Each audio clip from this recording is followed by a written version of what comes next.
언니, 나 이제 정말 살 수 있는 거야? 한국의 한 병원, 언니를 끌어안고 눈물을 흘리는 한 여성의 모습이 보입니다.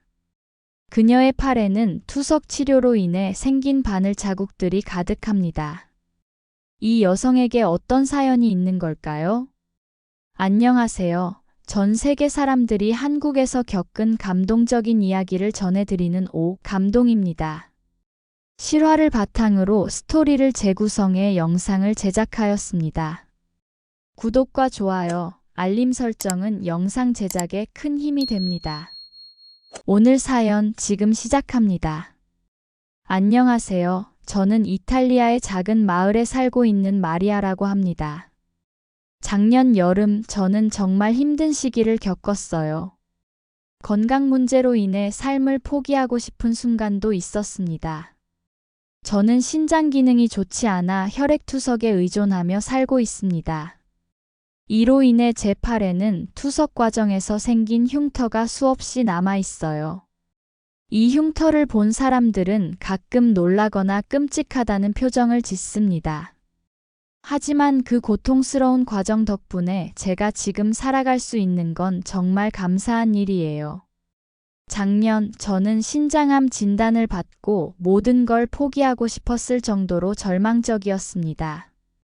아무런 희망도 이유도 없던 그때 한국을 방문하게 된 것이 제 인생의 전환점이 되었습니다. 한국에서 경험한 놀라운 의료 서비스와 그곳 사람들의 따뜻함 덕분에 저는 새로운 삶을 시작할 수 있었습니다. 이 이야기를 나누고 싶어 이렇게 사연을 보냅니다. 어릴 적 저는 아버지를 질병으로 여의고 어머니와 언니와 함께 살았습니다. 비록 가난했지만 우리는 서로를 의지하며 살았어요. 어머니는 작은 식당을 운영하셨고 언니와 저는 아르바이트를 하며 어머니를 도왔습니다. 학교가 끝나면 어머니 식당으로 가서 일을 돕고 심부름을 하며 바쁘게 하루하루를 보냈죠. 시간이 흘러 모범생이었던 언니는 교수님의 추천으로 한국에서 교환학생으로 공부할 기회를 얻게 되었습니다. 처음엔 학비 문제로 언니는 고민이 많았지만 엄마는 언니의 꿈을 응원하며 걱정하지 말라고 하셨습니다. 저 역시 언니에게 엄마는 내가 잘 보살필 테니 우리 걱정은 하지 말라고 위로하며 언니의 결정을 응원했어요. 그렇게 언니는 한국으로 유학을 떠났습니다. 그 후 몇 달이 지나 엄마는 생활비를 벌기 위해 일을 더 늘리셨습니다. 하지만 그 무리한 일이 원인이었을까요? 제 몸은 점점 이상 신호를 보내기 시작했습니다. 처음엔 단순히 피곤함과 밤에 자주 화장실을 가는 정도였지만 시간이 지날수록 증상이 악화되었습니다. 발과 발목이 심하게 붓기 시작했고 계단을 조금만 올라가도 숨이 찼습니다. 가끔은 가슴에 통증까지 느껴지곤 했죠. 시간이 지나면 나아지겠지 생각하며 무시하려 했지만 점점 이 모든 증상이 일상에 큰 영향을 미치기 시작했습니다. 그러던 어느 날 엄마의 식당 일을 돕고 집으로 돌아오던 길에 갑자기 쓰러졌습니다. 놀란 엄마는 동네 사람들의 도움을 받아 저를 병원으로 데려가셨습니다. 의사는 상황이 심상치 않다며 검사를 제안했지만 병원비 부담이 컸던 저는 단순히 피곤해서 생긴 일이라며 퇴원을 요청했습니다. 하지만 퇴원 예정일 아침 다시 어지럼증과 함께 쓰러졌습니다. 결국 엄마는 의사와 상의 끝에 각종 검사를 진행하기로 했습니다. 의사는 저에게 여러 질문을 하며 혈액 검사와 소변 검사 등을 제안했고 결과는 며칠 뒤에 나올 것이라며 병원에서 연락이 올 때 다시 방문하라고 했습니다. 며칠이 지나도 제 상태는 나아지지 않았고 네 번째 날 병원에서 전화가 왔습니다. 급히 병원으로 간 저와 엄마는 믿고 싶지 않은 사실을 마주하게 되었습니다. 의사는 검사 결과를 보여주며 저에게 만성신장 질환 진단을 내렸고 앞으로 투석과 꾸준한 치료가 필요하다고 했습니다. 치료비를 들은 저는 생각할 시간이 필요하다며 집으로 돌아왔습니다. 집으로 돌아온 뒤 엄마는 한참 동안 미안하다며 눈물을 흘리셨습니다. 이유를 묻자 엄마는 아빠 역시 신장 문제가 있었고 투석 치료 후 후유증으로 돌아가셨다고 고백했습니다. 엄마는 제 병이 아빠에게서 유전된 것 같다며 돌봐주지 못하고 고생시킨 자신의 탓이라고 자책하셨습니다. 의사는 만성 신장 질환이 가족력, 유전, 환경적 요인으로 인해 발생할 수 있다고 설명했습니다. 그러나 엄마는 계속 미안하다며 자신을 탓하셨습니다. 그 후에도 제 상태는 점점 악화되었습니다. 온몸에 가려움증이 생기고 부종이 심해져 몸이 무겁게 느껴졌으며 밤마다 다리에 경련이 찾아왔습니다. 식욕은 점차 사라졌고 메스꺼움과 구토가 일상이 되었습니다. 작은 일에도 집중하기 어려워지며 제 마음과 몸은 완전히 지쳐갔습니다. 이를 지켜보던 엄마는 다시 병원에 가자며 저를 데리고 나섰습니다. 가는 길 엄마는 병원비는 걱정하지 말고 건강을 되찾는 것이 자신의 유일한 소원이라며 눈물을 흘리셨습니다. 병원에서 의사는 저를 보자마자 상태가 더 나빠졌다고 했습니다. 혈액과 소변 검사를 포함한 여러 검사를 다시 진행했고 결과는 신장 기능이 더 악화되었다는 것을 확인시켜 주었습니다. 의사는 즉시 투석을 시작해야 한다고 말했고 그 말을 듣자 엄마는 주저앉아 울음을 터뜨렸습니다. 저는 담담히 받아들이며 치료를 시작했습니다. 투석은 몸에서 노폐물과 과잉 수분을 제거하는 과정으로 일주일에 3번 병원을 방문해야 했습니다. 투석 과정과 약 복용법, 주의사항 등을 배우며 천천히 적응해 나갔습니다. 의사는 언젠가 신장 기능이 정상으로 돌아올 수 있다는 희망을 가지고 견디라고 격려했습니다. 그 말은 제가 투석 치료를 받아들이고 견디는 데 큰 힘이 되었습니다. 투석 후에는 몸 상태가 좋아지는 것을 느꼈지만 하루에 3시간씩 걸리는 치료는 저에게 큰 고통이었습니다. 어릴 적 활동적이었던 제게 이 모든 변화는 일종의 지옥 같았습니다. 시간이 지나며 투석이 신장을 복원하는 과정이 아니라 현재 상태를 유지하는 과정이라는 사실을 깨닫게 되자 점점 희망을 잃어갔습니다. 거울 속 제 모습을 보니 한때 꿈과 열정으로 가득 찼던 소녀는 온데간데 없고 삶에 지쳐버린 낯선 사람이 서 있었습니다. 고통 속에서 투석 치료를 이어가며 다음 치료를 기다리는 것이 일상이 되었습니다. 혈액 투석 비용은 엄청난 부담이었고 이를 감당하기 위해 열심히 일하는 엄마를 지켜보는 것은 더욱 마음 아팠습니다. 하지만 저는 여전히 희망을 놓지 않으려 애쓰며 치료를 이어갔습니다. 어느 날 투석 후 몇 달 만에 종합검사를 받았고 검사 결과를 듣기 위해 병원을 찾았습니다. 진료실에 들어가자마자 의사의 평소와 다른 심각한 표정을 보며 불길한 예감을 느꼈습니다. 의사는 혈액과 소변 검사에서 이상이 발견됐다며 초음파 검사를 권유했습니다.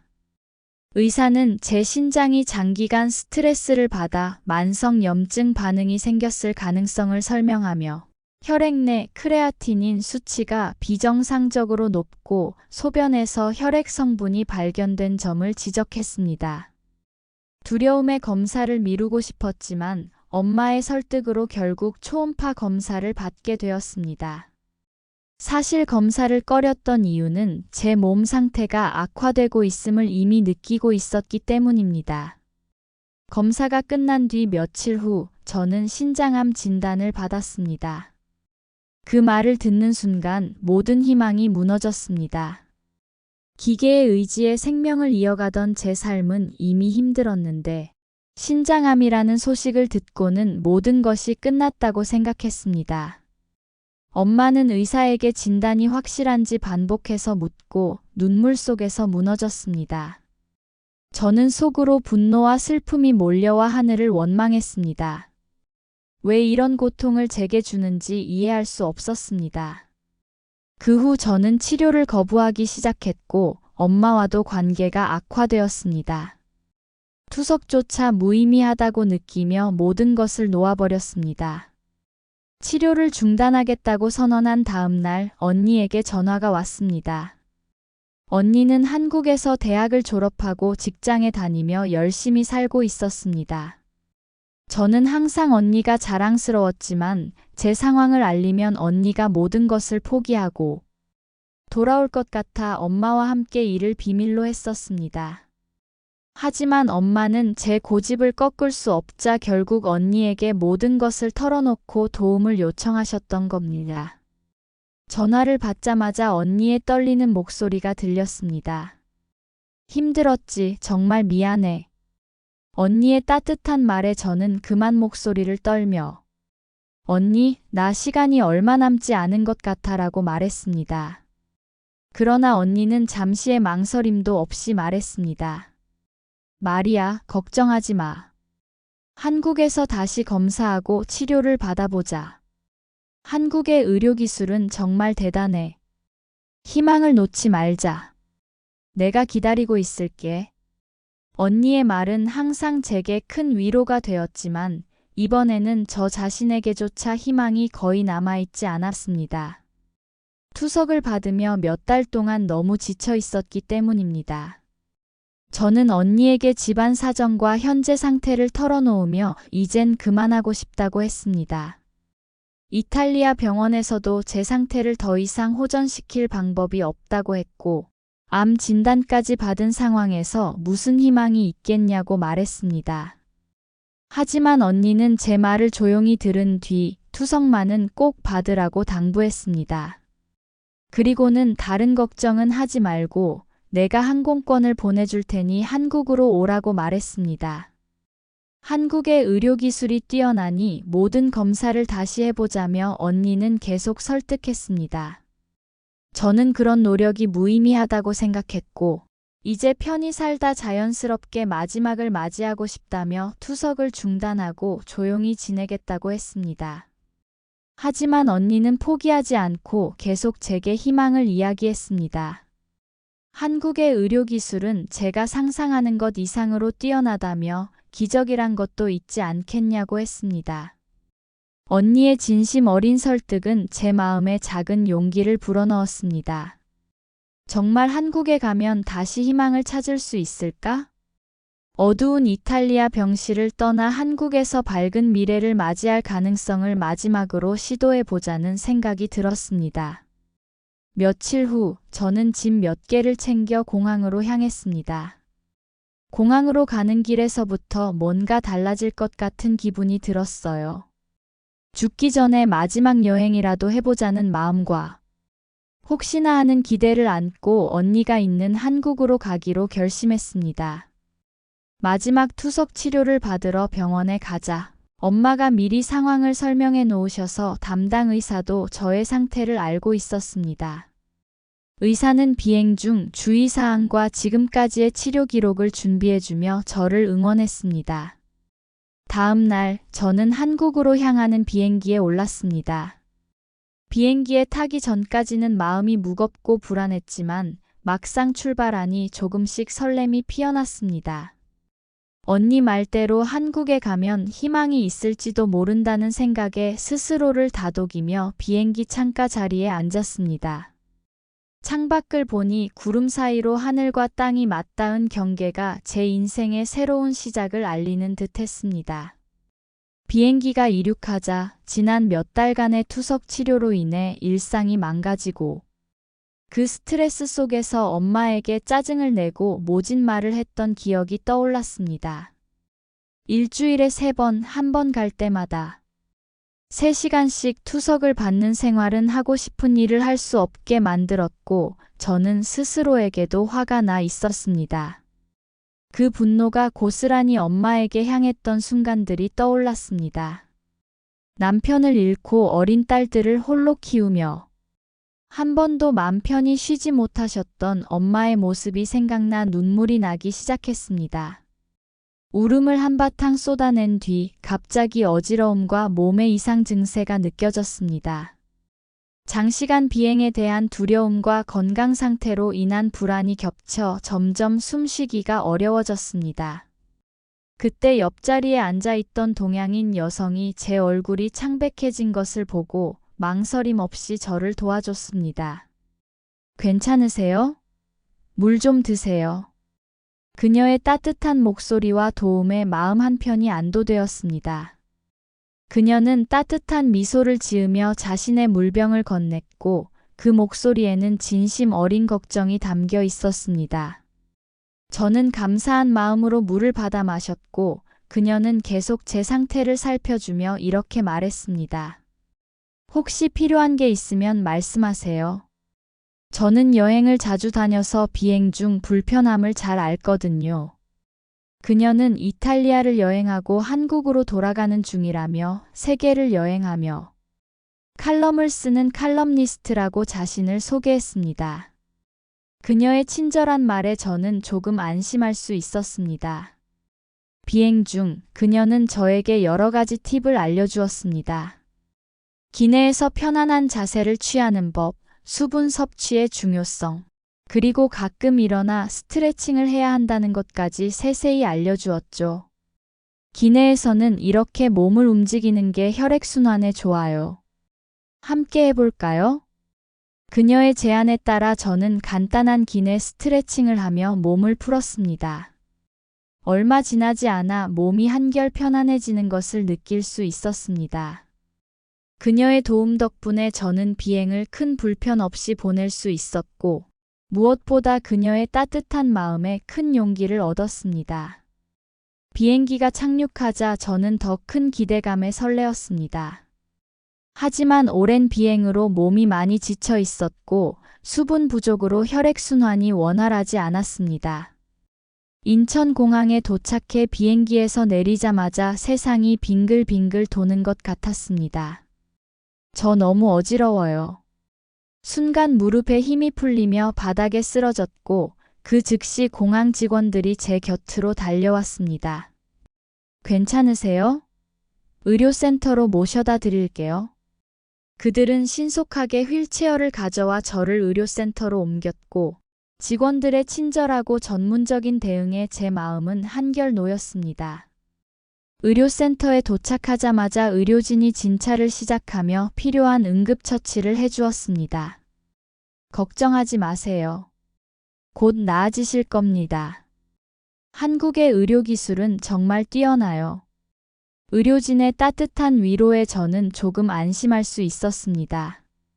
처치를 받는 동안 의료진의 능숙한 손길과 친절함은 큰 감동으로 다가왔습니다.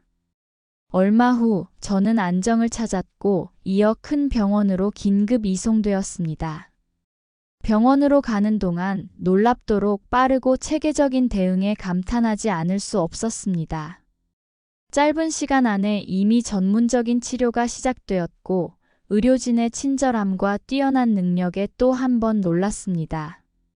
도착 시간이 되어도 제가 나타나지 않아 걱정하던 언니가 전화를 했는데 다행히 공항 직원이 대신 전화를 받아 상황을 설명했다고 합니다.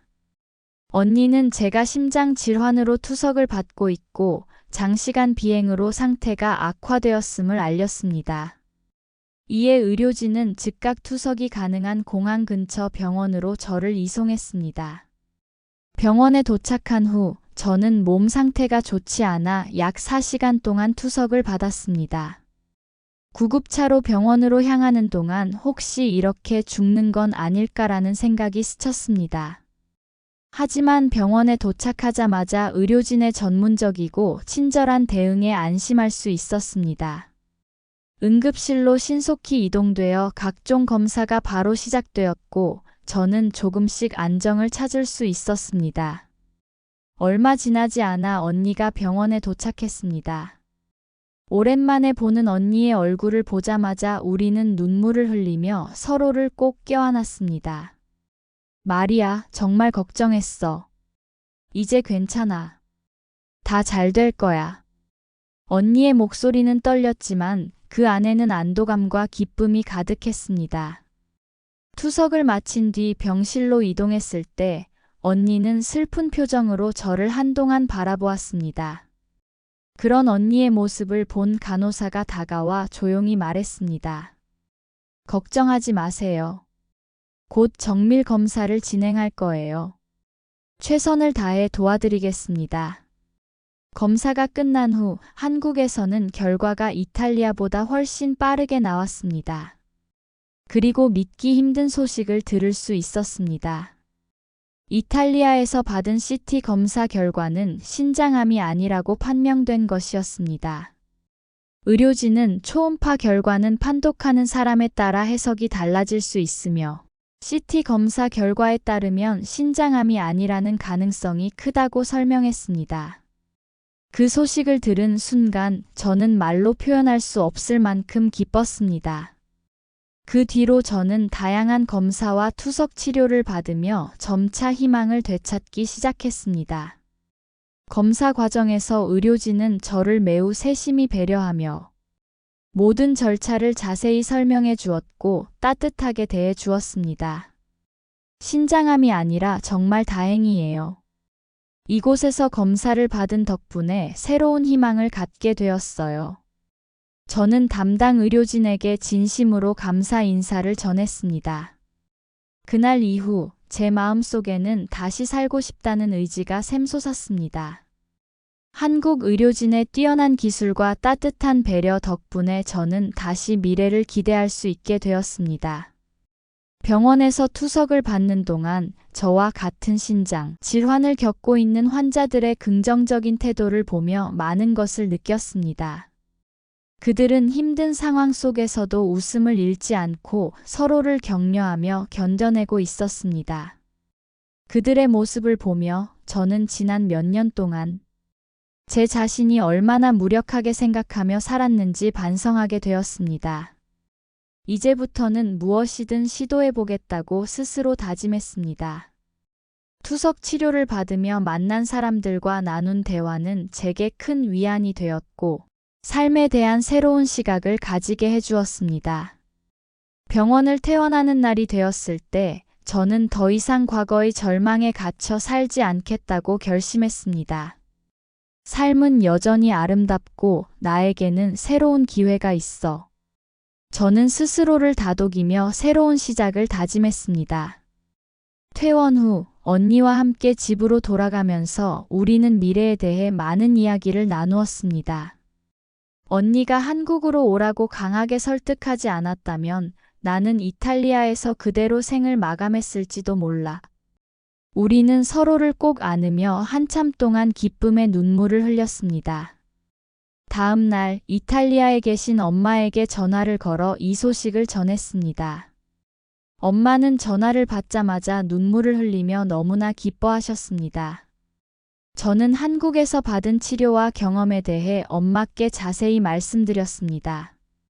언니는 남은 기간 동안 한국 곳곳을 구경시켜 주었고 그 시간은 제게 큰 위로가 되었습니다. 특히 언니와 함께 간 한국 식당에서의 경험은 절대 잊을 수 없는 소중한 추억으로 남았습니다. 한국에서 신장 질환으로 인해 식단 조절이 필수였던 저는 외식을 거의 하지 못했습니다.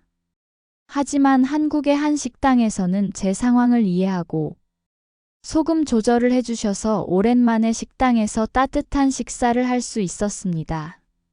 언니, 한국 사람들은 정말 배려심이 많은 것 같아. 언니는 미소를 지으며 한국 사람들은 서로를 챙기는 문화가 있지. 라고 대답했습니다. 여가 시간을 즐기는 사람들로 북적이는 한강을 방문했을 때의 기억도 잊을 수 없습니다. 많은 사람들이 산책을 하거나 자전거를 타며 피크닉을 즐기는 모습을 보니 저도 모르게 미소가 지어졌습니다. 언니, 여기 와보니 나도 한국에서 살고 싶어. 한강의 평화로운 분위기는 제 마음을 한결 가볍게 만들어 주었습니다. 마지막 날, 남산에 올라 서울의 야경을 내려다보며 밤하늘을 바라보던 순간은 또 다른 희망을 안겨주었습니다. 도시의 불빛이 아래 펼쳐지고 그 위로 쏟아지는 별빛은 말로 다 할 수 없을 만큼 아름다웠습니다. 그 순간 언니가 옆에서 조용히 말했습니다. 마리아, 너도 저 별빛처럼 이제는 밝은 일만 가득할 거야. 그 말에 저는 큰 위로와 용기를 얻었습니다. 한국에서의 경험은 제 삶에 새로운 의미를 더해 주었습니다. 평범한 일상부터 특별한 순간들까지 모든 것이 제 인생을 바꾸는데 큰 영향을 미쳤습니다. 이제 저는 더 밝은 미래를 꿈꾸며 매일을 즐길 준비가 되었습니다. 이탈리아로 돌아오는 비행기 안에서 저는 한국에서의 경험이 제 삶에 어떤 변화를 가져왔는지 곰곰이 생각했습니다. 한국 의료진들은 저를 단순히 환자가 아니라 한 인간으로 진심으로 대해주셨습니다. 여전히 일주일에 3번, 3시간이 넘는 투석을 받고 있지만 이전과는 마음가짐이 완전히 달라졌습니다. 이제 저는 건강한 삶을 살겠다는 결심을 했습니다. 적절한 식단 관리와 스트레스 관리를 통해 건강을 유지할 구체적인 계획을 세웠습니다. 한국 병원에서 배운 건강관리법을 철저히 실천하며 살아가고 있습니다. 제 이야기가 다른 사람들에게도 희망과 용기를 전할 수 있기를 바랍니다. 제가 겪은 시련과 그 속에서 찾은 희망의 메시지가 비슷한 어려움을 겪고 있는 분들에게 작은 힘이 되었으면 좋겠습니다. 한국은 제게 2번째 삶의 기회를 선물해 주었습니다. 어떤 어려움이 닥치더라도 포기하지 않으면 반드시 새로운 길이 열린다는 것을 믿습니다. 저 또한 제 이야기를 통해 누군가에게 희망을 전하며 살아가려고 합니다. 한국에서의 경험에 깊이 감사드리며 저와 같은 상황에 계신 분들께도 말씀드리고 싶습니다. 절대 희망을 버리지 마세요. 누구에게나 한 번쯤은 행운 같은 기적이 찾아온다고 믿습니다. 모든 분들이 항상 건강하시기를 진심으로 바랍니다. 오늘의 이야기가 마음에 드셨다면 구독과 좋아요를 눌러주시고 주변 분들에게 공유해주세요. 오늘도 여러분의 하루에 작은 즐거움이 되었길 바라며 지금까지 오감동이었습니다. 끝까지 시청해주셔서 진심으로 감사드립니다. 다음에는 더욱 감동적인 이야기로 찾아뵙겠습니다. 감사합니다.